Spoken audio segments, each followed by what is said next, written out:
In today's video, I'm going to teach you how to delete a team in Miro. If you're looking to streamline your workspace and need to remove a team, maybe because it's no longer active or you need to consolidate resources, you're in the right place. I'll walk you through this process step by step to ensure it's as straightforward as possible. First, let's start by heading to Miro's main dashboard.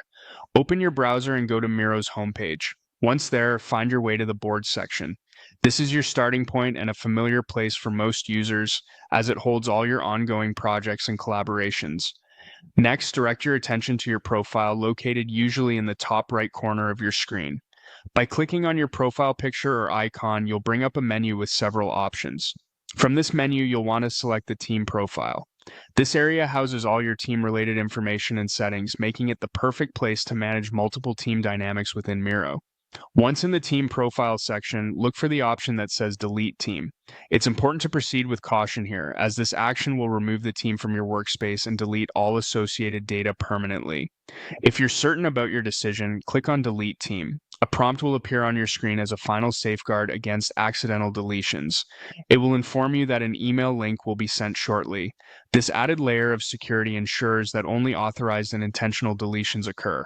This email acts as a safety net, giving you one last opportunity to reconsider before going through with the deletion process. After clicking to delete and receiving the prompt, check your email inbox for Miro's message. Keep an eye out for it, as the email includes a link you'll need to follow. Navigate to your inbox, find the email, and follow the given instructions meticulously. The email contains essential steps and an important link to confirm the deletion officially. Finally, by following the email instructions and confirming through the link, your team will be deleted. Remember to check that this is exactly what you intended, as Miro's policy is to permanently erase all data associated with this team. This process is intentionally designed to prevent errors, ensuring that only purposeful deletions occur. In wrapping up, deleting a team in Miro might seem complex, but by following these steps, it should be a smooth process. It's important to be cautious throughout, considering the irreversible nature of this action. If you have any further questions or run into issues, Miro's support resources are always a helpful next step. Thanks for watching, and I hope this guide smoothens your Miro experience.